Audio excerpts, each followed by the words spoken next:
Too Much Information is a production of iHeart Radio.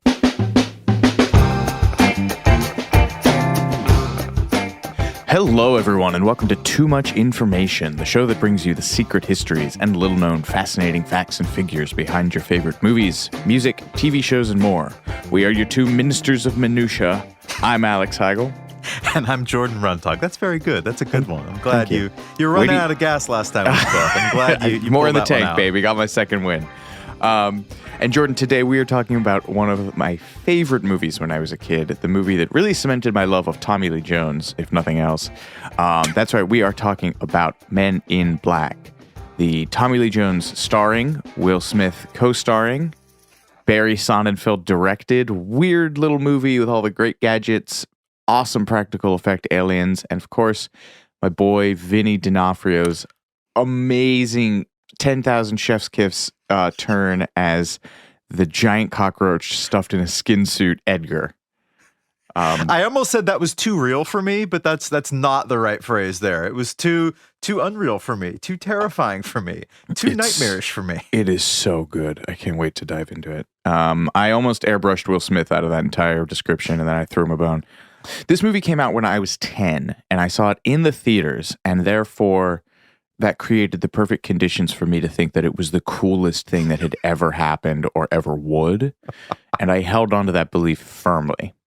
I rewatched it not long ago, and despite the sequels, which we will not be talking about, and despite the long, slow, excruciatingly public decline of Will Smith, which we will also not be talking about, the first one has really, really held up, and I just still love it so much. And it's one of those few movies that could just sap me back to being a kid again, you know, which is like just the best feeling in the world.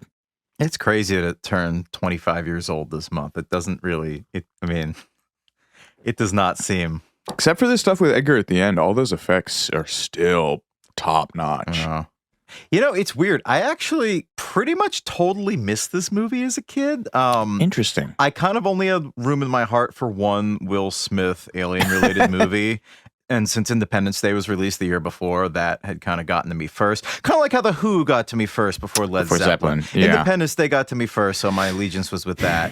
And so as a result, this was kind of a big blind spot for me. I think I've seen like pieces of it at, different kids' parties and stuff growing up. But this is really something that was new to me. Independence Day is like the jock version of like, this is like the AV Club kid. Like, this is the indoor kid version of an alien movie. That makes a lot of sense. It's like Douglas Adams versus like, I don't Michael know, James Bay? Patterson. Well, yeah, I mean, but I Roland. see. I was grasping for a literary comparison there. I mean, I love Independence Day as well, obviously. But this one is just it feels so much more human too. All of this stuff, like we're not going to cover the plot, but like Tommy Lee Jones' character's like whole little melancholy arc and the way that it ends with with the girlfriend? So good. No, the way that it ends with him, like it has like the button where he's like, he neutralizes his old partner who's getting too old at the beginning, and then at the end, Will Smith does that to him so that he can retire. It's so like, there's a real heart to this movie. Yeller. Yeah, there's a real heart to this movie that I think is sorely missing from, Will Smith punching aliens in the face and saying, "Welcome to Earth" in Independence Day. But you're also a ginormous alien buff. Yeah, I was going to actually debate that, but I was at Area 51 the day of the alleged storming. I was covering it for work, but I also insisted on covering it for work. So yeah. I guess given that one fact alone, I probably can't deny that. No. It's interesting to me that according to a 2012 survey, more than a third of Americans believe that aliens have visited Earth. I wanted to ask you how you feel about that. Honestly, I would say if they have, it's been in like prehistory. Yeah. And they like they maybe did something to cavemen or just at a different point in our evolution. Because I think any alien race with the capacity for like, whatever they say, like to get across the distances, they would have to scan our society and be like, what the nope. Nothing there. Turn it around. Right back the way you came there, Glieberglops. Well, what's that analogy where if the history of this planet were condensed into a year, where we're at right now would be like something like 30 seconds before midnight on New Year's Eve or something. I haven't heard it's that, just but so that the amount scans. of time, Yeah. so we think like, why haven't the aliens been here yet? There really hasn't been a hell of a lot of time for that to have occurred in the grand scheme of things. Well, folks, from the quote-unquote real figures that inspired this film, to the awkward contortions that Vincent D'Onofrio put himself through in the name of his art, to which scene Will Smith ripped a disgusting fart in while shooting. I'm sorry, I had to go with that one. Here's everything you didn't know about Men in Black.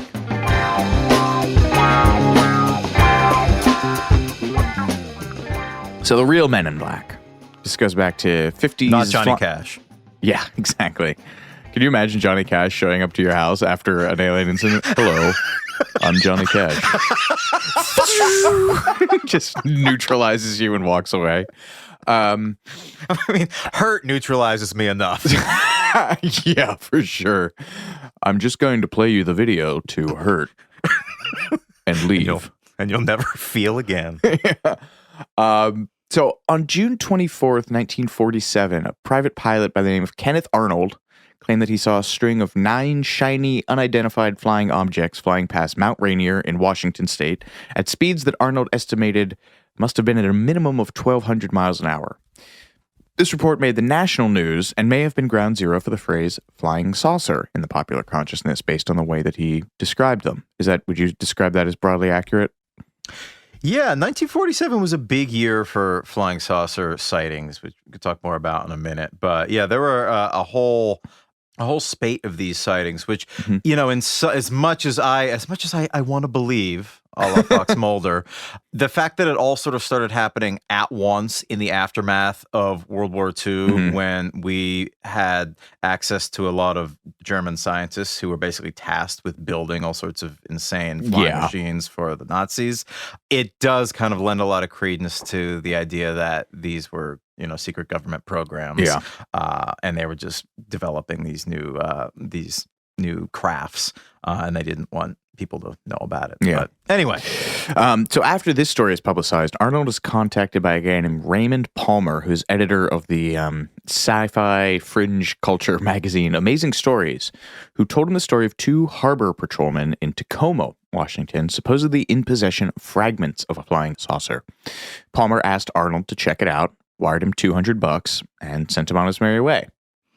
I think he was L. Ron Hubbard's editor for a while. I think L. Ron used to write for Amazing Stories back when he was cranking out, I think 20,000 words a day or whatever it was. Everybody did. Isaac Asimov, I think. Yep, Isaac Asimov, Ursula K. Le Guin, another big one. Okay, so according to History.com, on June 27th, 1947, so just a few days after Arnold's sighting, a guy named Harold Dahl was gathering logs on the Puget Sound near the eastern shore of Washington's Maury Island when he saw 6 donut-shaped objects hovering about a half mile in the air. Before long, one of them fell nearly 1,500 feet, followed by raining metallic debris, some of which hit Dahl's son Charles on his arm, as well as the family dog, who died. Dahl was able to take some pictures and took them to his supervisor, a guy named Fred Chrisman, who subsequently showed up on the scene, took a look around at things. And Dahl claims that he was visited by a man in a black suit the next day, where at a local diner, the man was able to basically recount the incident to him in extraordinary detail. And he said, "What I have said," quote, he allegedly said, "What I have said is proof to you that I know a great deal more about this experience of yours than you will want to believe," he said, according to a guy named Gray Barker, who wrote a book in 1956 called "They Knew Too Much About Flying Saucers," which a little on the nose there, Gray. Dahl was told not to speak of the incident and warned that if he did, bad things would happen. So Arnold recruits a guy named Captain E.J. Smith of United Airlines. Is that seriously his name? Because Captain E.J. Smith was the captain of the Titanic. When I saw that you wrote that, I triple checked it. That's what's written. So, wow. Air Captain Smith, not Sea Captain Smith, along with a guy named Lieutenant Frank Brown of military intelligence and a Captain William L. Davidson, go and conduct interviews in the area and collect evidence, and then they mysteriously die. A few days later, on August 1st, when the B-25 that they were piloting crashes outside of Kelso, Washington, on their way back to California. I guess that's not mysterious, but I'm trying to, zhuzh the story up a little. So now the FBI is really understandably interested, and they put the screws to Dahl and Chrisman, concluding that this whole story was a hoax, and that the pair themselves contacted a bunch of magazines and were basically attempting to play these magazines against each other to get the best price they could for the story. So, bit of a sad trombone there. A few years later, one of the most famous Men in Black accounts comes from a guy, Albert K. Bender, who created in 1952 the International Flying Saucer Bureau. He said he was subsequently visited by 3 men in dark suits who threatened him with imprisonment if he continued his work. This account is featured in the aforementioned They Knew Too Much About Flying Saucers, the Gray Barker book, who mentioned it frequently in his magazine, The Saucerian, which sounds like a culinary term. He's the guy who comes to your table with a bunch of sauces and was like, I believe this would pair nicely with the chicken, or the dinosaur-shaped chicken nuggets. Here's where it gets into taxonomy. Distinctions are made in UFO circles between Men in Black lowercase and Men in Black capitalized. The former are supposedly human government agents, FBI, CIA, whatever, while the latter, at least as depicted by UFOologist John A. Keel, author of the famous book turned into film, The Mothman Prophecies, as demonic supernaturals who behave in distinctly non-human ways. Meanwhile, in an article from 1998, a guy named John C. Sherwood claimed that in the late 60s, when he was 18, he cooperated with Gray Barker and urged him to develop a hoax, which Barker subsequently published about what Barker called black men, 3 mysterious UFO inhabitants who silenced Sherwood's pen name, Dr. Richard H. Pratt. So you've got all these seeds of this kind of evolving notion of these silencer fixer characters that's moving through all of these fringe circles.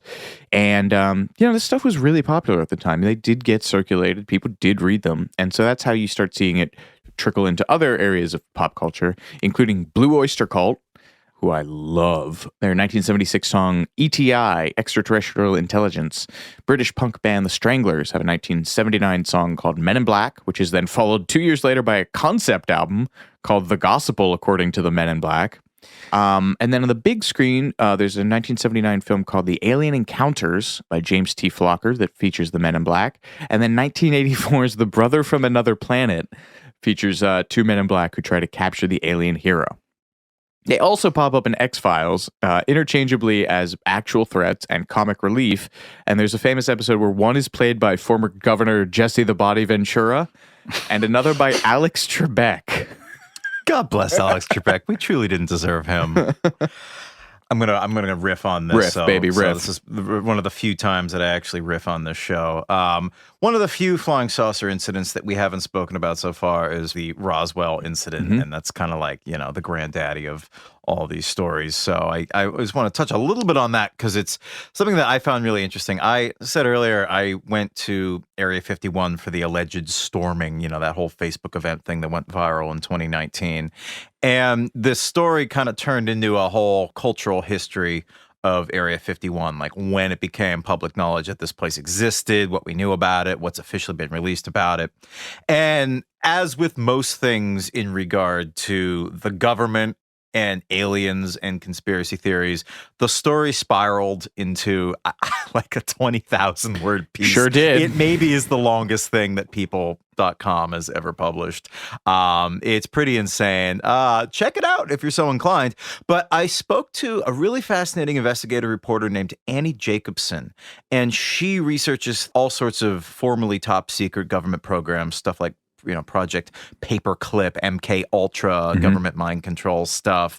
And she wrote a book called Area 51, An Uncensored History of America's Top Secret Military Base. And I read the book several times and it's incredible. If you're into this kind of stuff, definitely check it out. And speaking to her, she got into a little more detail with me.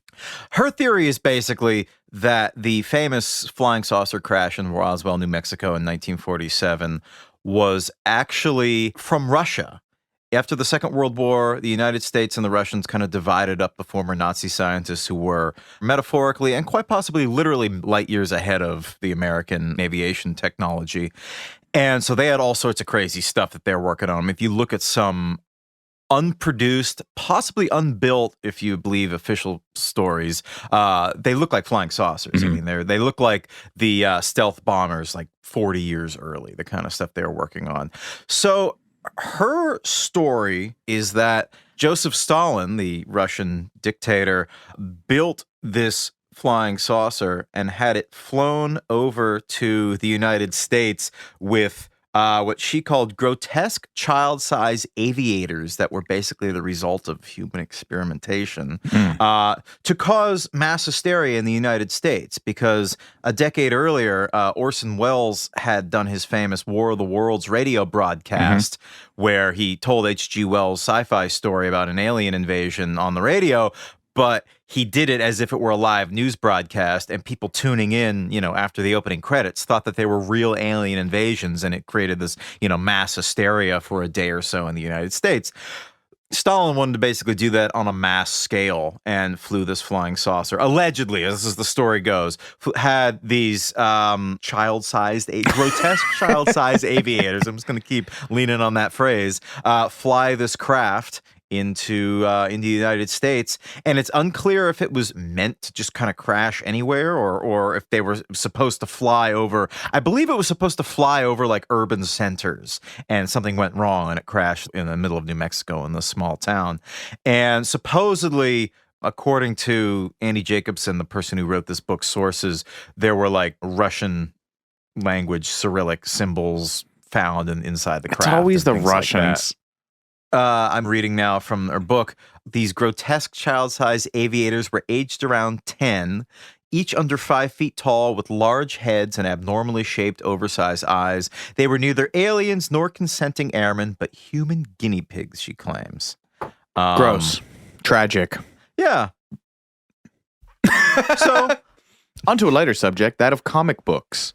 The movie Men in Black has its roots in a 3-issue 1990 run of comics created and written by Lowell Cunningham and illustrated by Sandy Carruthers. Published by Aircell Comics, who were originally a manufacturer of foam insulation, if you can believe that. Cunningham was working as a security guard when the series finished. He has since continued working in the sci-fi vein, while Carruthers was a college professor for a decade. Aircell was sold to another smaller comic company called Malibu, who were in turn sold to Marvel, which is, I believe, why we have 17 sequels to that, because the rights would have reverted to Disney. I could be wrong about that. Anyway, so this really came from extremely humble origins. I mean, nobody read this thing when it came out. This company was tiny. But somehow, husband and wife producers Walter F. Parks and Laurie McDonald did, and they optioned the rights in 1992, which is just a crazy turnaround. Parks co-wrote War Games in 1983, which is a big claim to fame, picked up a Best Original Screenplay Oscar nod, and then he co-produced several films with Lawrence Lasker, including Awakenings. Then he was named president of Steven Spielberg's Amblin Entertainment in 1994, and that same year went on to found DreamWorks. So this guy was a huge heavy hitter in Hollywood and produced a bunch of stuff with his wife, Laurie McDonald, and their track record is bananas. They oversaw development of 3 consecutive Best Oscar winners, American Beauty, Gladiator, and A Beautiful Mind, along with Almost Famous, Anchorman, and f***ing Saving Private Ryan. For people whose names I had never read before researching this, they are responsible for an enormous swath of 90s pop culture. Ed Solomon, who is the guy who wrote the screenplay to this, was still in college and got a job as a staff writer for your beloved Laverne and Shirley, making him at the time the youngest member of the Writers Guild of America. He wrote the first Bill and Ted. He had co-writes on the next ones. He co-wrote the absolute screaming piece of shit Super Mario Brothers movie, starring friend of the pod Bob Hoskins. And at one point, he was married to John Cleese's daughter. Wow. You got Monty Python and Laverne and Shirley in there. I feel like I need to meet this track guy. him down. And aliens. Yeah. And aliens. It's a real trifecta. Solomon did not have fun making this movie. Sorry for that. He told Inverse he was fired 4 times and then hired 5 times, calling the making of the film very stressful for me and alluding to multiple drafts of the script. Parks and McDonald wanted Barry Sonnenfeld to direct based on the two Addams Families that he did, which they thought his kind of, weirdo but still comedic sensibility would work well for this. But he was attached to Get Shorty in 1995. So instead they approached a guy named Les Mayfield, who is best known for the Miracle on 34th Street remake. Oh, with Mara Wilson. And Richard Attenborough. Oh, that's right. I guess I remember it more fondly than it went down at the time, because I guess producers backed off using Les Mayfield because the reviews for his Miracle on 34th Street remake were really bad. As they are wont to do. So after he fell through, John Landis and Quentin Tarantino were asked to direct, but each declined. Can you imagine Quentin Tarantino doing this and there's like all this pop culture riffing rat-a-tat dialogue while they're driving around? Well, and like how many gallons of fake blood, alien blood, yeah. And then it bounced back to Sonnenfeld. Landis's one of his notes was apparently that the characters' black suits were too close to the Blues Brothers, which I think is funny. Just like a weird reason to turn down a movie is like, the wardrobe is too similar. I feel like he would have done a good job on that too. I mean, considering A Werewolf in London and all the kind of genre blending that he did for that. He reportedly deeply regrets passing on this movie. I had no idea until researching this episode that Barry Sonnenfeld got his start as a Coen Brothers DP, doing Raising Arizona and Miller's Crossing, and taking it back to Laverne and Shirley, he worked with Penny Marshall on Big and Rob Reiner in When Harry Met Sally and Misery, starring the recently departed James Caan. Oh, yeah. Big ups to James Caan. So one of the early drafts of the script kind of ping-ponged around the country from Washington, D.C. to Kansas, but Sonnenfeld made the, I think, crucial genius tweak to just narrow the scope to, with the exception of the farmer scene, to New York City, making the French connection with aliens, which is his quote, which rules. And he picked a bunch of places in the city's architecture that look weirdly alien, like the ventilation structure for the Brooklyn Battery Tunnel, which is where the MIB headquarters are. And now, Jordan, talk to us about casting. Yes. Sonnenfeld, in the oral history with Inverse, said that he was sent 2 copies of the script because he and his wife read them together, which I find adorable. And he said that we finished at the same time, and I turned to her and said, Tommy Lee Jones, and she turned to me and said, Will Smith. So, according to him, as soon as they put down the script, they knew exactly who they wanted to star. But the studio really wanted Clint Eastwood for the Tommy Lee Jones character, which I can kind of see. But ironically, the choice of Tommy Lee Jones almost backfired on him because I guess Tommy had director approval. So they basically had to ask Tommy if it was okay for the director who wanted him to direct this movie, which kind of sets the tone for Tommy Lee Jones' involvement in this movie. Sure does. Yeah. Jones sort of begrudgingly accepted the script after assurances from Steven Spielberg that it would be better. Because according to Jones, this first draft stank. I'm getting a lot of Gene Hackman energy here. Oh, he's so cranky. Yeah. I love it.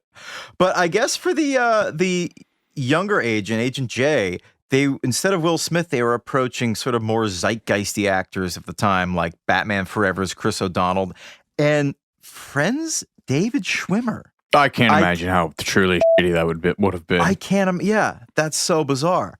But Sonnenfeld's wife was a big Fresh Prince fan. And it's important to remember that Independence Day and Bad Boys hadn't happened yet. So Will Smith was really just kind of a TV star at that point. I think the big one he had just done was Bad Boys. Yeah. Spielberg even forced Sonnenfeld to sit down with Chris O'Donnell to discuss the role. So they went out to dinner, and he was so set on having Will Smith in this movie that he basically sabotaged the dinner. I love it. He told Chris O'Donnell, I'm not a very good director, and I don't think this script is very good. So if you've got other options, you should probably really take them. Which, how could Chris O'Donnell not interpret that as a "we don't want you, go away"? Such ham-handed reverse psychology. I mean, is it reverse psychology, or is it just a way of really telegraphing, look, we don't want you, move on. I'm here under duress. I can't tell which it is. But anyway, Chris got the message and moved on.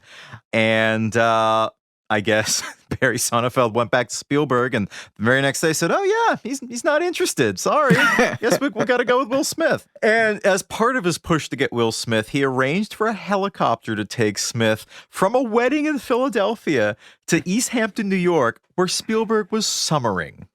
Yeah. And I guess, thankfully, Spielberg and Smith hit it off. Smithberg. I've read various things about Will Smith's casting. Supposedly, he thought he was being pranked the first time Steven Spielberg talked to him on the phone about the role, and he almost turned it down, which is adorable. And he also almost turned it down because he'd just done Independence Day, which famously, as I mentioned, is also about aliens. And he, I guess, didn't want to become the guy, the alien guy, aliens. Yeah. Why am I always the alien guy? And it came out and was a huge hit right before Men in Black wrapped. His wife, Jada Pinkett Smith, let's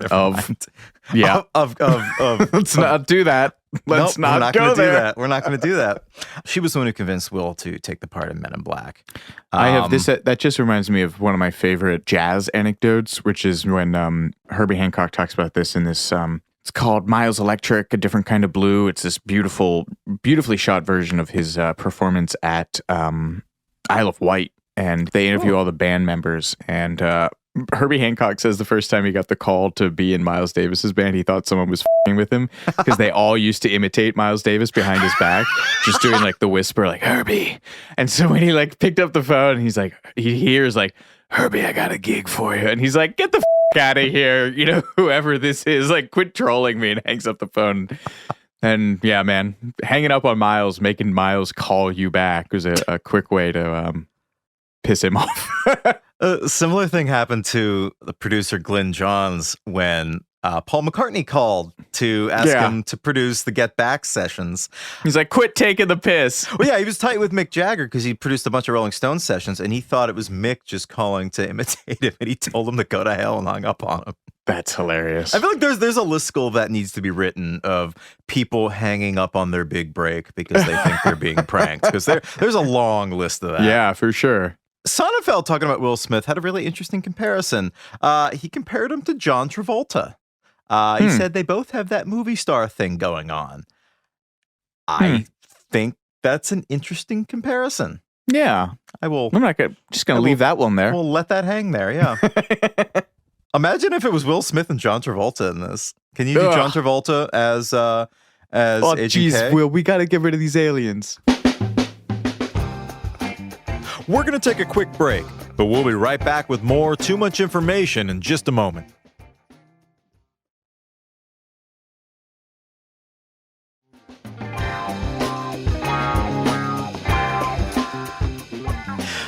Much like this episode, the tone of this movie was something that they really struggled to get down.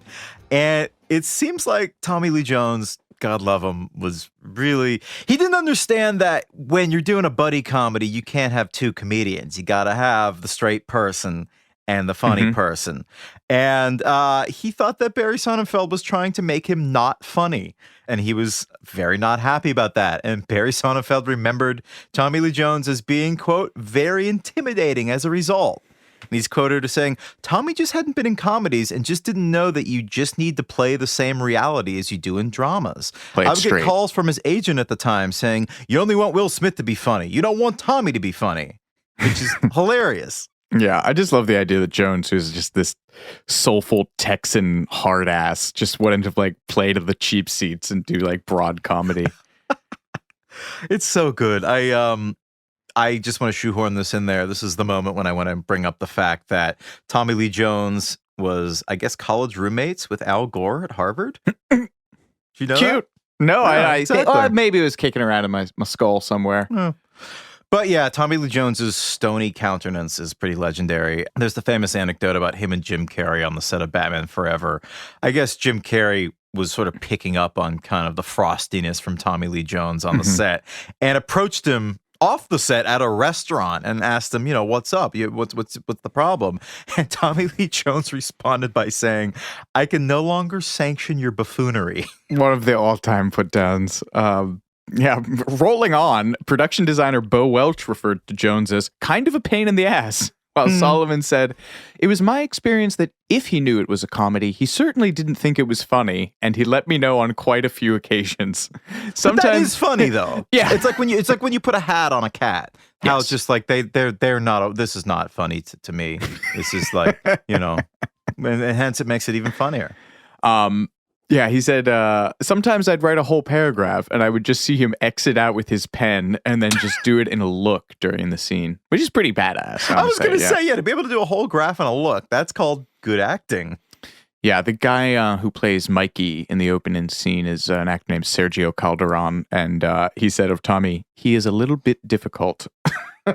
But I do like how easygoing Tommy was with the goo in the movie, being covered with the goo and the slime. Apparently that was fine with him, whereas with Will Smith, not so much. He really hated that.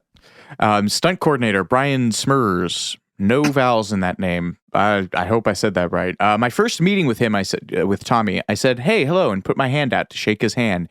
He didn't even put his hand out. He just said, "My double's Cliff Happy. Use him and we'll get along fine." And then he turns around and walks away. And that guy was, his first credit was Animal House, which is another Landis appearance. Ding! I love this. It's very pure to me. Tommy's favorite aliens on the set were the worm guys who were in the break room just shooting the shit about coffee. And he would just take pictures of them to show his son. We'll talk about Rick Baker in a second, who is just one of the all-time practical effects guys, just truly an artist. And Sonnenfeld recalled that Baker told him you always want to work with puppeteers because puppeteers are SAG guys, and therefore they are usually able to ad-lib and kind of banter with actors in real time while they're working, which leads to a much more organic relationship than a bored 22-year-old PA holding a tennis ball on a stick, which is the way they do everything these days. And so he talks about the the line where he's like, "Oh, that's not decaf, is it?" And that was an ad-lib, and then the puppeteer says, "Viennese cinnamon." I love that scene. It's so just the tone of this movie that they immediately hit, where they're just like, "Yep, aliens are just hanging out in the break room," and they have this easygoing relationship. It's so good. It kind of, in a weird way, reminds me of Roger Rabbit, where the cartoons are just like, just fully integrated. Yeah, Yep. exactly. So good. But, despite all that, Tommy did not quibble with the results. Sonnenfeld has a sweet anecdote that when he was doing the press for this and someone would ask, like, "Oh, you're funny. Like, how did you get that?" And Jones said, "The secret to being funny is to stand next to Will Smith and do whatever Barry Sonnenfeld tells you to do." Which may have been sarcastic. May have been sarcastic. Oh, yeah, that's okay, fair. Not too much about Will Smith on the set that I was able to turn up. Art director Thomas Duffield just said, "Will was always great. I never saw him even get mad. And he gave everybody a bottle of Dom Perignon at the end." But yeah, maybe as his a mea GI culpa. track was a different story. Sonnenfeld said, "Will has really nasty farts." There's a scene where he and Tommy Lee are driving through the Midtown Tunnel. He's playing Elvis on the radio. "No, son, Elvis is not dead. He just went home." And the car turns upside down. They're driving on the ceiling. He says, "So we had a rig to put Will and Tommy into the car body, and then we had to seal that and turn the rig upside down on a green screen stage. By the time you'd seal it, turn it upside down, make sure it was safe, it was about 10 minutes of work. We finally got it upside down. We're ready to shoot. And then we hear Will say, 'Oh, Jesus, I'm so sorry, Tommy. Guys, get out of here. Get us out.' And we panicked and started to turn it around, and you hear Tommy say, 'No, Will, it's okay.' And Will was like, 'No, it's not. Get us out.' He'd farted so bad in this enclosed space. Tommy is a manly man, so he played it cool. But man, as soon as we opened it up, Tommy was out of there." And he said, for all of his disgruntledness, he's a pro with the material. Yeah, the goo being locked in. Yeah. As soon as the camera starts rolling, TLJ is there for results, baby. Tommy Jones. So much. I kind of like calling him just Tommy Jones. Sonnenfeld told Insider, I think this year, that the first time they shot the two of them in a scene together was the pawn shop scene with Tony Shalhoub. And Smith ad-libs the last line where he goes, "Yeah, I'm going to come back about those Rolexes." And that was the light bulb moment when Sonnenfeld was like, "Yeah, we did the right thing. These guys have good chemistry together. This is really going to work." Smith also came up with the classic "I make this look good" scene during rehearsals. Are you Agent K or are you Agent J in our dynamic? I don't think either of us are. Yeah. Yeah, we're not cool enough to be Will Smith, and we're not. Angry I'm enough. probably. Well, you're angry enough to be. I'm Kay. angry enough, but so know, you're I'm basically saying I'm not cool enough to be Will Smith, which I'll take as a badge of honor. I do not want to feed into the narrative about difficult women in Hollywood, but good luck finding anyone who has anything nice to say about Linda Fiorentino. She went around telling people that she won the role of deputy medical examiner Laurel Weaver in a game of poker with Sonnenfeld, and he flatly denied this, saying, "That's Linda's legend." Why would you brag about that? Yeah, I didn't earn this role I wanted in a poker. I mean, so in a way, it almost works against her. Yeah. And he just said that, we played poker together at one point, or she was sat down at a table where I was already playing poker, and that's where I thought of her. The inverse oral history does not even mention her at all, and there has been a persistent rumor that Jones would only return for the film's sequel if she didn't, which she has obviously denied. Yeah, a lot of people have said not nice things about her. Kevin Smith, who worked with her on Dogma, did not mince words about her, telling TV Guide in 2000, Linda created crisis and trauma and anguish. She created drama while we were making a comedy. She was ticked off that there were other people in the movie who were more famous than she was. Damn. Scorched earth, that. Her career has certainly suffered, but there's an interesting note about her offstage life. In 2009, she was involved in a real-life actual FBI case involving her boyfriend at the time, FBI agent Mark T. Rossini, and her ex, who is a very famous private eye named Anthony Pellicano. Big wiretapper PI in L.A. And Linda, I guess, was feeding confidential FBI documents to her ex-boyfriend, this wiretapper guy, and she got caught.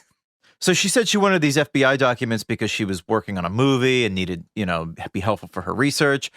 This was not true. She just wanted to help her ex-boyfriend, the wiretapper. She was actually put on probation and fined over this. Yeah, I love the fact that she caused the decline of an FBI agent to protect an ex. Makes me like her more.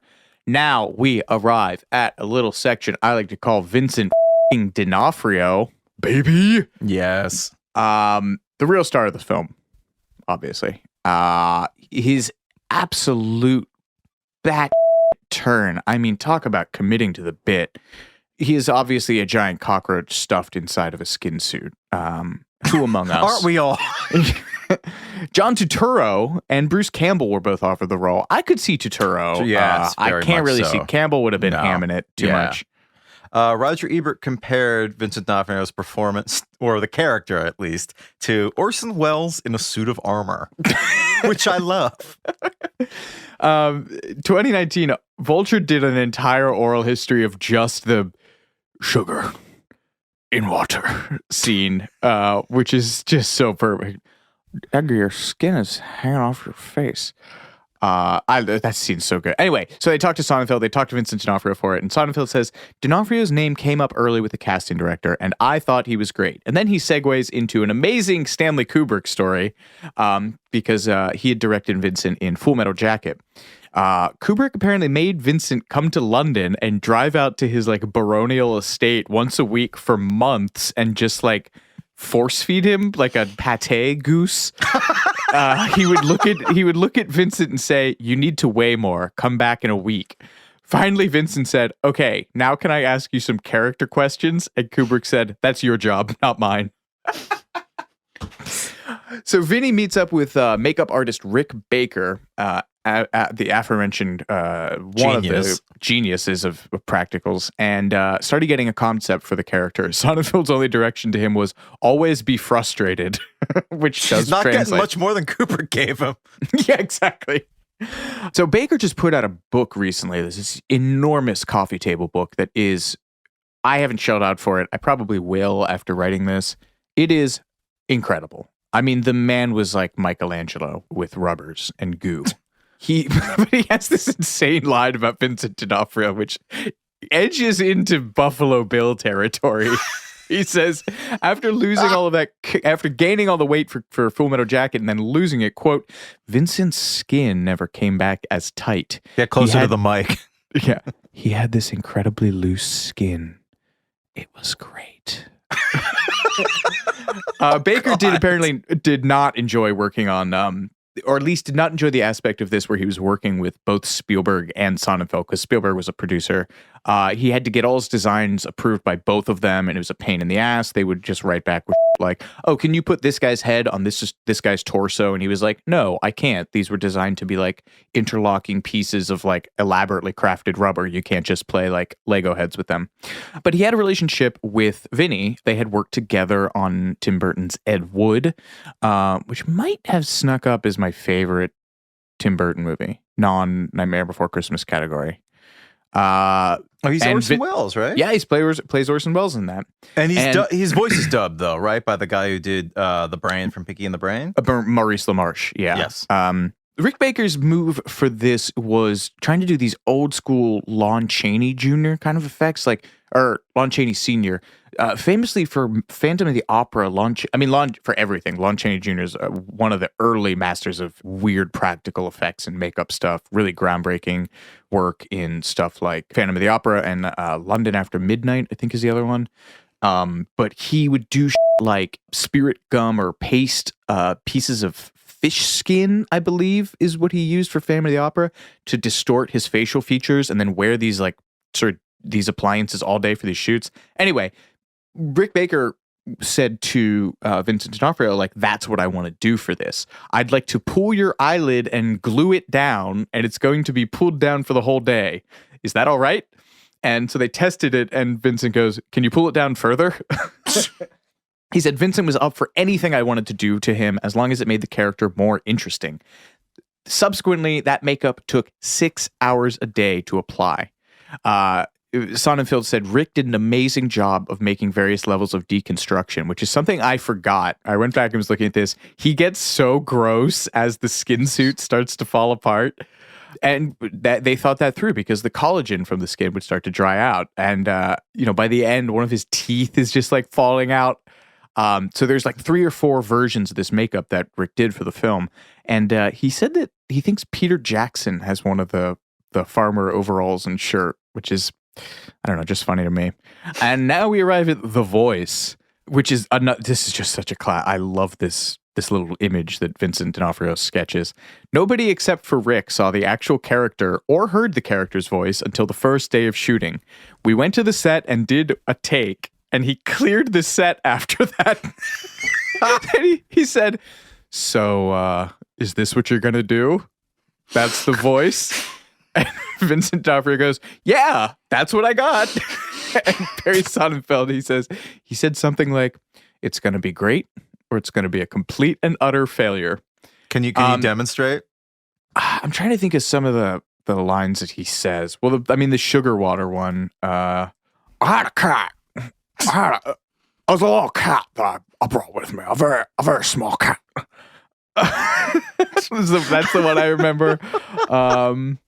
I'm consistently amazed with your ability to do these impressions on demand. I had a cat. So those voices, Vincent D'Onofrio, George C. Scott, and John Huston's, which is probably most famous on as heard in Chinatown. And we keep coming back to Chinatown in this podcast. Oh, yeah. George C. Scott had this particular raspy voice. He had it his whole career, even when he was younger. Got more and more pronounced and scratchy as he got older, said Vincent. He had this cadence he spoke with, which was kind of staccato. He'd put very weird pauses in and then fly out with a bit of dialogue. Sort of the Nick Cage approach, or Chris Walken. I was also really interested in Huston's pronunciation of things. It was pedestrian in an elegant way. He sounds out every letter. But I didn't want it to be that slow, so I combined George C. Scott's raspiness and cadence with John Huston's enunciation. So there you go. Vincent D'Onofrio went on to use this voice in the Men in Black cartoon series from 1997 to 2001. He went on to voice all of the bugs in that show. So even though his character may have died, spoiler alerts, the voice lives on.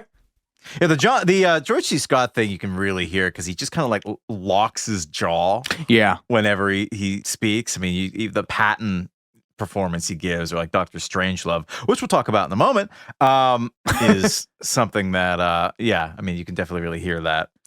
So to get sort of the physical movement of this character down, Vincent D'Onofrio watched hours upon hours of bug documentaries. God. Which is just this thought of him like aviator style, just in a private home cinema. I imagine him as the guy he plays in Full Metal Jacket, just like sitting on a toilet, like 1,000 yards staring at a bunch of bug documentaries. And I guess he also watched Peter Sellers' performance as Dr. Strangelove, the wheelchair-bound professor whose body is inhabited half by Nazis, half by actually a Nazi scientist, not unlike the ones that we were Invented talking about UFOs. earlier about the Area 51 thing. Not the last time we'll talk about Dr. Strangelove in this episode. So he reasoned after this intense research that a folded up bug would have very awkward limb movements. That scans. So he went out and bought 2 basketball knee braces that locked off his knees and ankles so that they couldn't move up or down or to the side. So for the first week or so of shooting, he had these basketball knee braces under his costume to kind of give him those herky-jerky movements. Oh, it's so upsetting. I love it. Just and this brings us to the sugar water scene. Yeah, Sonnenfeld said, we did 7 or 8 different takes from several angles, and in each one of those, he downed an entire glass of sugar water, because there's a wide shot, so you see him drink the entire glass. There's no cutaway. There wasn't an opportunity for him to stop. By the end of the night, he had such a sugar rush because he drunk 11 or 12 glasses of sugar water. He was a real trooper. Yeah, that's insane. I'm sort of shocked that there wasn't an easier way to do that or to make it so they didn't have to drink actual sugar. This got me thinking basically about how much sugar could potentially kill a person. Go on. So I turned to an article in the LA Times with the truly tremendous headline, "Can too much Halloween candy kill you?" Which I take offense to. According to the American Chemical Society, in order to give yourself a 50-50 chance of consuming a lethal amount of sugar, you need to ingest 13.5 grams of sugar for every pound of your body weight. So the average American man weighs around 195 pounds. At that weight, he would need to have eaten or drank 2,640 grams of sugar to have equal odds of living or dying. To roll the dice there. That translates to 155 fun-sized Snicker bars, 102 fun-sized packages of plain M&Ms, or, more appropriately for our purposes, 11 cups of sugar. So he must have gotten within a coin toss of death. Of living or dying. Yes, exactly. That's my point. Makeup artist David Leroy Anderson recalled that because he had to do this 6 hours of makeup, he was on set at 2 or 3 in the morning. And so he needed the pick-me-up. Yeah. He said, about the time the sun was coming up, we'd step out of the trailer for a cigarette, and Edgar, Vincent, is in full character, and people are walking around the streets of the meatpacking district, bumming cigarettes from him, and not even looking twice at the fact he's got nails growing out of his knuckles. His whole face is all up. He's got big bald spots.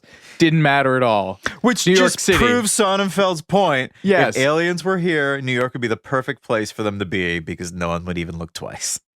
Love it. Incredible. Speaking of famous people as aliens in this movie, in addition to the many celebrity cameos that we'll talk about later, the spiny-headed alien with its parent, that's Vern Troyer, Mini-Me from Austin Powers. Did you know that? Yeah. I did not. We cannot forget Frank the Pug, the Romulian alien disguised as a dog. He was played by a professional pooch named Mushu, who was given the star treatment. His owner gave an interview to the National Enquirer for some reason in 2002. He said he travels by crate in business class, goes under the seat. The trainer stays in the hotel room with this dog, sleeps on her bed, orders meals from room service, steak and chicken. He drinks only bottled water when he's on the road. He's a VIP. Hollywood. Frank the Pug is voiced by a guy named Tim Blarney, who also provided the voice for robot Johnny Five from one of my favorite movies as a kid, Short Circuit. Love Short Circuit. We should do Short Circuit. I've never seen it. I'd have to watch it. Oh, yeah. Well, I don't know if you'd love it. I loved it. A robot, a military defense robot gets struck by lightning and gains sentience and doesn't want to be a robotic soldier alive anymore. Like the robot they made self-aware and then drowned itself. As you meditate on that, We'll be right back with more Too Much Information after these messages.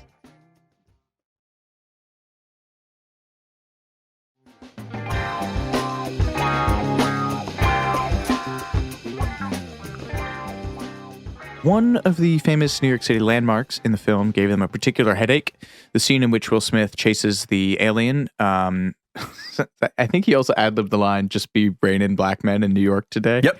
That was supposed to be shot at Lincoln Center, but the New York Philharmonic suddenly decided to charge them for that. So Sonnenfeld switched it over to the Guggenheim. Clearly, ticket sales for Madame Bovary that year weren't great. Got him. Face. New York Philharmonic. Production designer Bo Welch said on the Men in Black headquarters, it was totally constructed on a soundstage at Sony that happens to be tremendously long. His reasoning was the Men in Black had money because in policing aliens, they stumbled across inventions like Velcro, and subsequently they were able to afford this 60s-looking airport terminal. He said he was specifically fascinated with the incredible, very famous TWA terminal at Kennedy Airport in Queens, which looks like I forget if it was supposed to look like a bird, and that was the whole idea, to kind of mimic the whole flight of a bird, but it's this very weird looking incredible piece of architecture, which is featured in movies like Catch Me If You Can, and it's now a hotel. The way New York City has been trending, we're lucky it's not like a Starbucks. For the aforementioned Will Smith farting scene in the Queens Tunnel, they built a 96-foot replica of the Midtown Tunnel, which is 1/8 the size of the real one.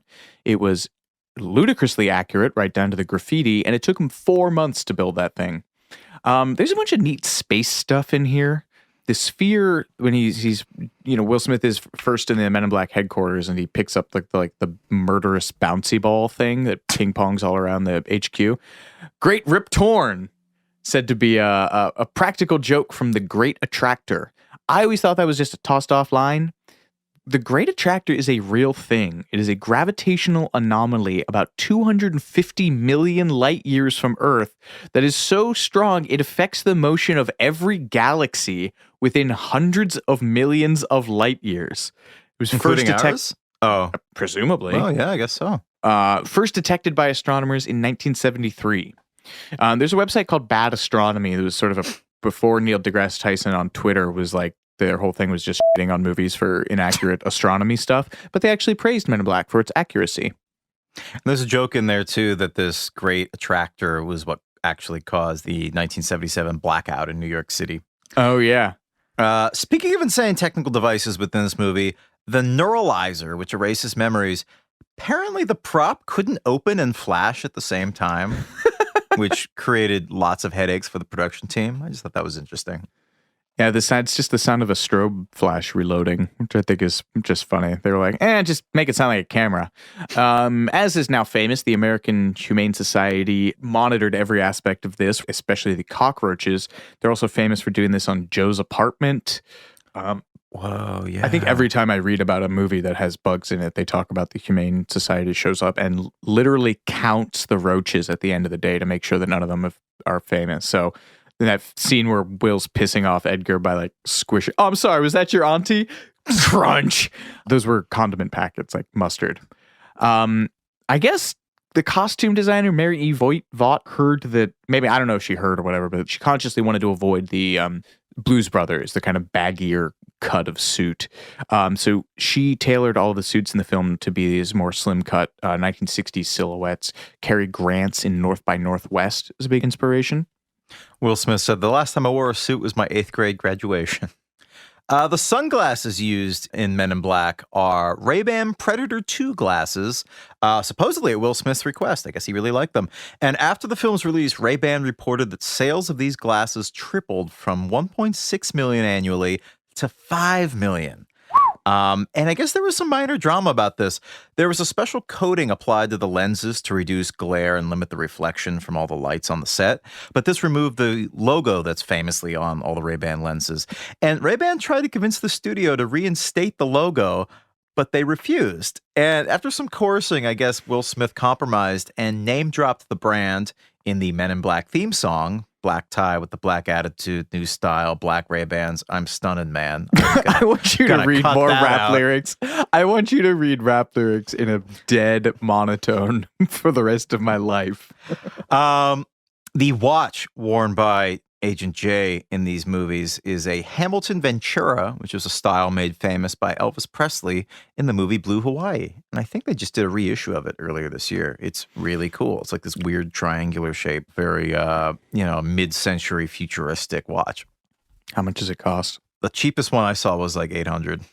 I know, I want it so bad. Becoming a watch guy would be so bad. I covet it.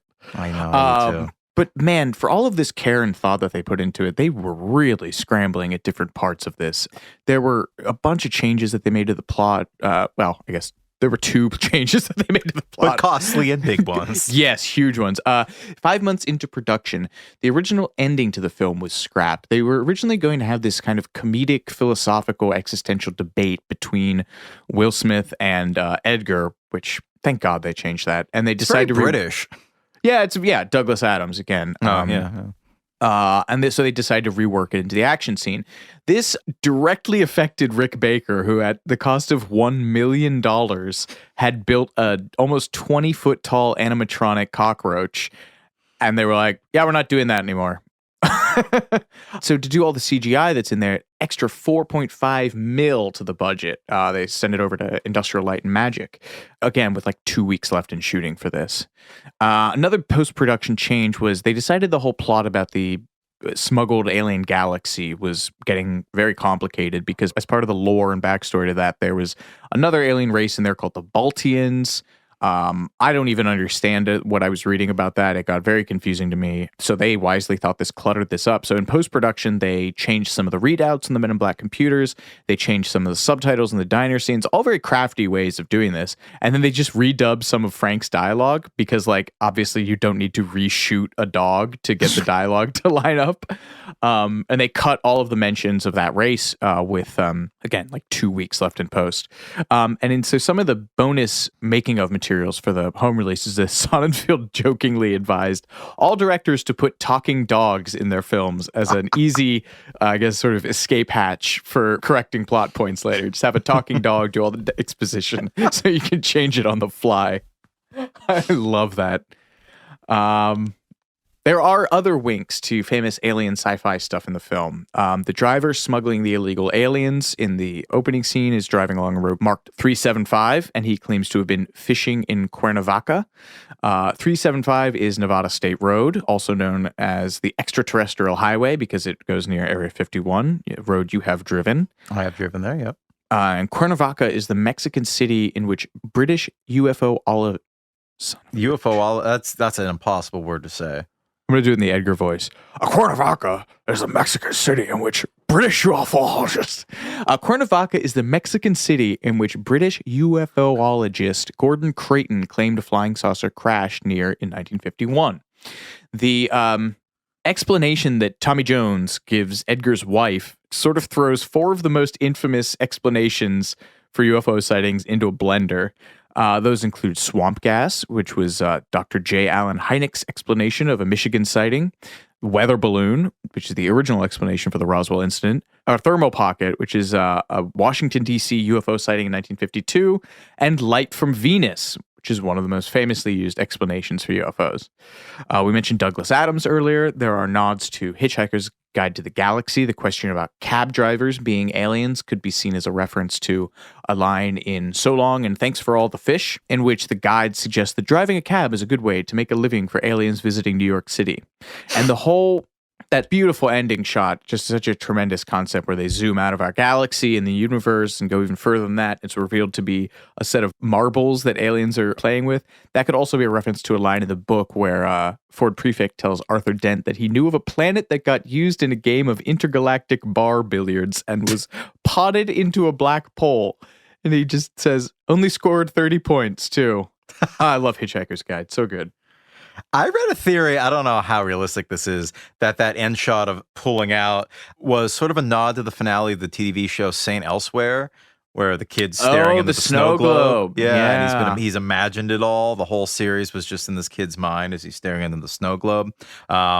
I don't know. I think that could be. Isn't that like a famously hated conclusion? Yes, very much so. Yeah, it's basically like a giant. It's like those jokes that don't have a punchline and just go on and on and on and on and on. I think that's how people like kind of like, wait, that was just a giant waste of time. That there was the yeah.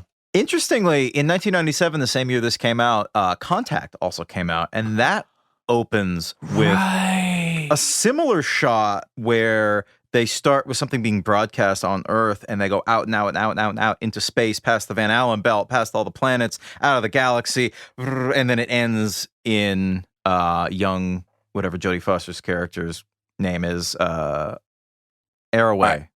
Somebody Arroway, her iris. Right. Which is really cool. I used to watch that for the first time last year. Oh, that was your first time? What'd you think? Yeah. So good. Just so it's good. Incredible. No words. Should have sent a poet. Oh, yes. There's a great oral history, I think, on Vulture that just came out like earlier this week. Such a good movie. Yeah. The book is amazing. That's Sagan, Carl right? Sagan book. Yeah. It's so good. It's beautiful. Moving from the end credits to the opening credits, the font in the opening credits was designed by a guy named Pablo Ferro, and they're very distinctive looking, kind of wonky, handwritten.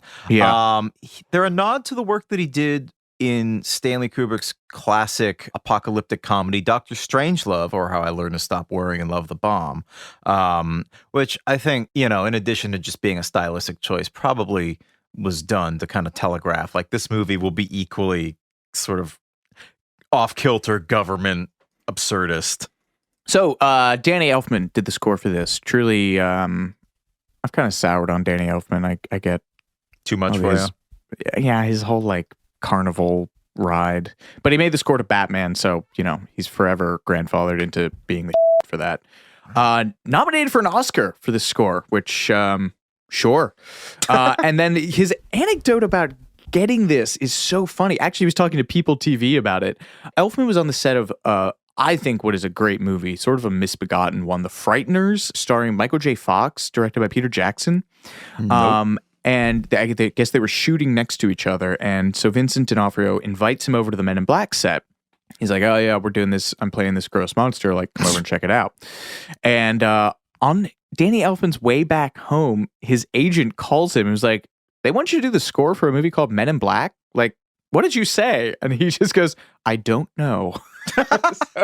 So somehow the presence of Danny Elfman was enough to convince Vincent D'Onofrio to lobby for him to do the score for this movie. Sonnenfeld has a medium funny anecdote about working on it with Elfman. They gave him some scenes to write for, and he goes out to check his progress. And quote, he had a place in Malibu that was so dark and so scary. I go into this bunker that he had on his Malibu property. It's pitch black. He's got skeletons, taxidermy. I'm pretty freaked out. And the initial stuff Danny played for me was totally wrong. So not only is he in this bizarre pitch black Tim Burton-esque world, he has to tell Danny, like, no, that's not what we want.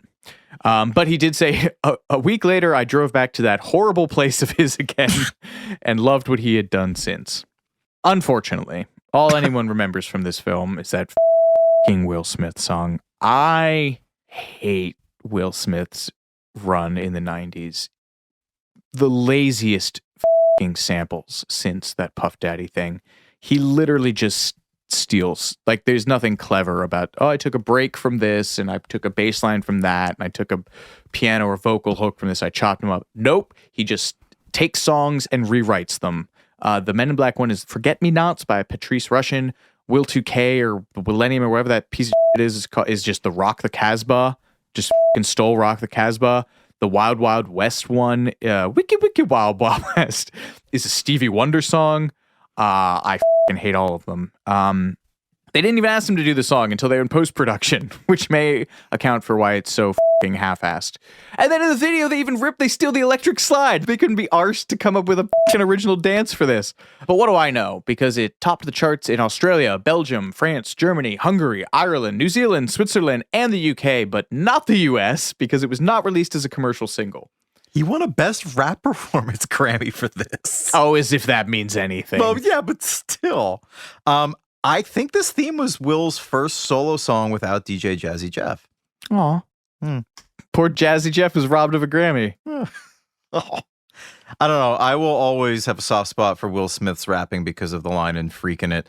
I read in the rap pages they refer to me as soft. Yeah, more like Microsoft. Will Gates of the rap game. In Malibu, and he That's talks so about smoke. In Malibu, when he's like, sick of Cuban cigar. I don't light it. It's just for the look. I'm like, you're such a fucking nerd. And I would just forever remember Eminem is not aged well, but Will Smith don't have to curse in his rap to sell records. Well, I do. So him and you too. It's just one of the great all-time rap disses. The music video for the Men in Black theme was one of the highest budgeted in history at the time. It cost around $1 million.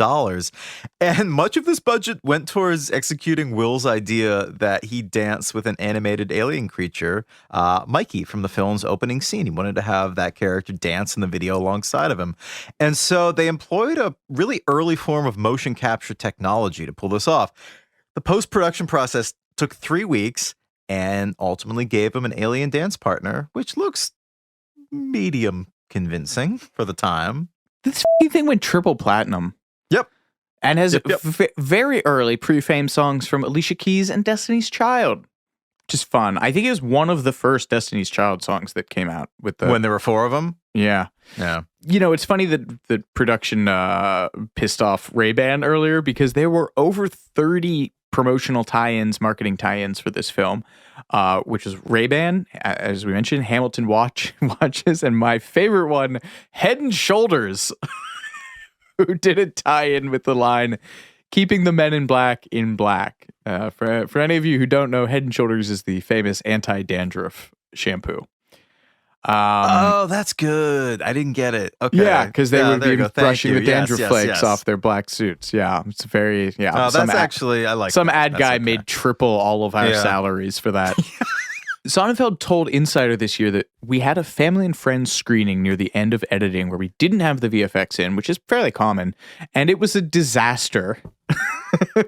After the movie was released, people who were at the screening, quote, my agent, my lawyer, Ethan Cohen, after the movie was released and was a hit, they all said, we lied to you when we said it was going to be good after the friends and family showing. We didn't think it would be. Oh, I love hearing that after the fact. We thought that sucked. The film comes out, breaks a bunch of financial records, but none that really stuck around. They're all subsequently broken pretty quickly. But it is interesting to me to note that this film was knocked out of its number 1 slot at the box office by your beloved large plane movie, Air Force One. And Baker's work justifiably won the Academy Award for Best Makeup. Holy shit, he's got 7 Academy Awards. Wow. All right. Well, shows what I know. The film supposedly grossed $589 million worldwide off a reported $90 million budget. But as recently as 2020, Ed Solomon claimed that the film was somehow still in the red. A few other filmmakers chimed in about this on Twitter, leading to a fun thread about Hollywood bookkeeping. Apparently, one of the examples of which, and what's Solomon is talking about, is that they officially claim a film has never made a profit. They say it's always just in the red to keep anyone from having a cut of the gross rather than the net. So if you negotiate for a gross or a percentage point of the film's gross, the studio will forever claim that the movie has not actually turned a profit to keep you from making any money for it. But how can they claim that when we can Google the fact that it made, over $500 million? I don't know, man. Famous one of this is one of the many famous ones of this, David Prowse, who is the actor inside the Darth Vader suit for the original Star Wars trilogy. He said he never received residuals from Return of the Jedi, as Lucasfilm claimed it never made a profit, despite making $572 million worldwide. Truly the greatest industry. Wow. Well, in real honest math, Men in Black was the second highest grossing movie of 1997 after my beloved Titanic. Titanic came out in December, too. I should probably double check that although I could see it making $500 million in 1 month, so maybe that's accurate. It's supposed to be the highest grossing action buddy comedy of all time in the United States, which is a pretty niche category, but trailed closely by Rush Hour 2. And I just thought this was really funny. During the film's theatrical run, there was, I guess, a lab error that caused problems for the film prints. Oh, and these film prints no. were sent out to movie theaters and they weren't formatted correctly for widescreen. Oh, no. So if the projectionist didn't frame it correctly, the audience would be able to see things that it was not supposed to see, like boom mics and lens shades and other technical gear. Wasn't a huge phenomenon, but it happened enough. Oh man, I love that. Despite all the millions and millions of dollars in Hollywood, this like that happens. Like, do you remember when they put out The Mummy? That scene from The Mummy trailer without any of the music. Oh, this is so famous. No, I've never heard this. You gotta Google this. It's so funny. They put out I think it was an early teaser for the Tom Cruise Mummy, which a film that so famously bad and flopped that it scuttled Universal's plans for an entire rebooted, quote, dark universe where they were going to take all their old Universal Monsters properties and make them like an MCU style overlapping world. And the Mummy could have flopped. worked. Yeah, I mean, in theory, but all the promotional materials are still up and out there. Like, there's a tweet that says, announcing the start of a new dark universe, and has all of the actors in it together. And the Mummy flopped so hard that they scuttled it and have never spoken of it since. Anyway, they released a teaser trailer for Mummy that has Tom Cruise bouncing around the inside of an airplane in free fall, but there's no music in it. So it's just, you just hear Tom Cruise, ding, ding. It's just air. Oh, it's so good. Men in Black is currently sitting at a 92% critical, 79% audience rating at Rotten Tomatoes. Getting back to what we said at the top of the episode, USA Today described Men in Black as, quote, Independence Day for smart people, which is pretty much your take on it. I didn't read that till the end. Oh, man. I am prescient. Or at the very least, share a sensibility with USA Today. We're not going to talk about the sequels at all, as we mentioned earlier, except for one last bit. At the end of the first film, Agent J reveals to Agent L, Linda Fiorentino, that Dennis Rodman is an alien. Easy joke to make. This reference was changed to Michael Jackson for the European dubbings of the film because Dennis Rodman was not widely known in Europe. So that joke would have gone over their heads. Great. But oddly enough, Michael Jackson does make a cameo appearance in Men in Black 2. And Sonnenfeld said that he actually approached them because he loved the first movie. And they wanted to make him an alien, but he said, no, I want to wear the Men in Black suit.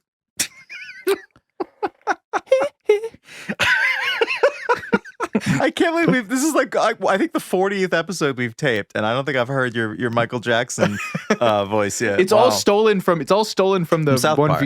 Well, that and the one VH1 thing where Paul McCartney starts talking about I'm gonna get your songs. I'm gonna buy your songs, Paul. Yeah.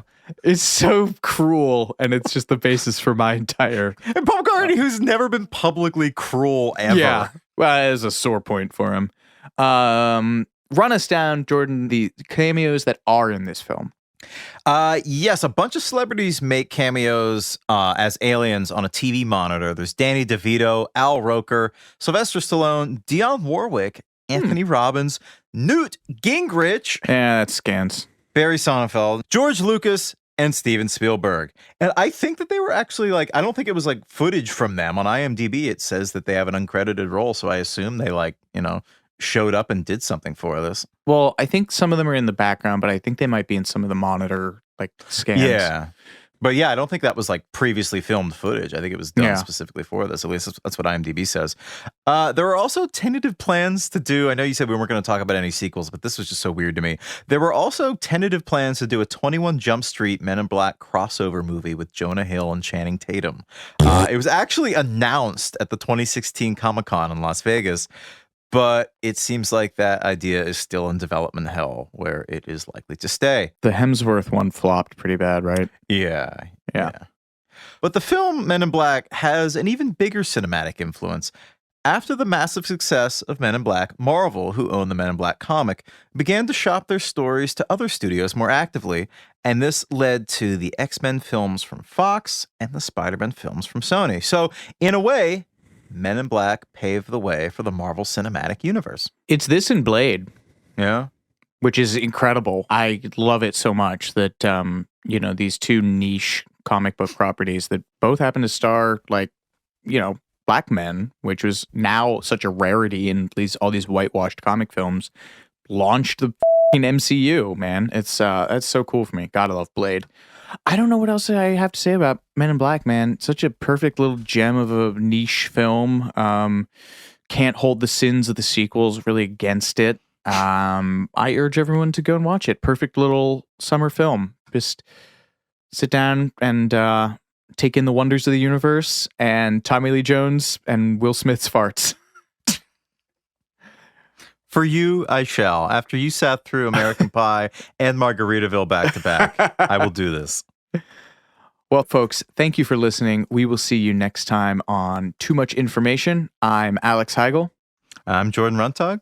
Thanks so much for listening.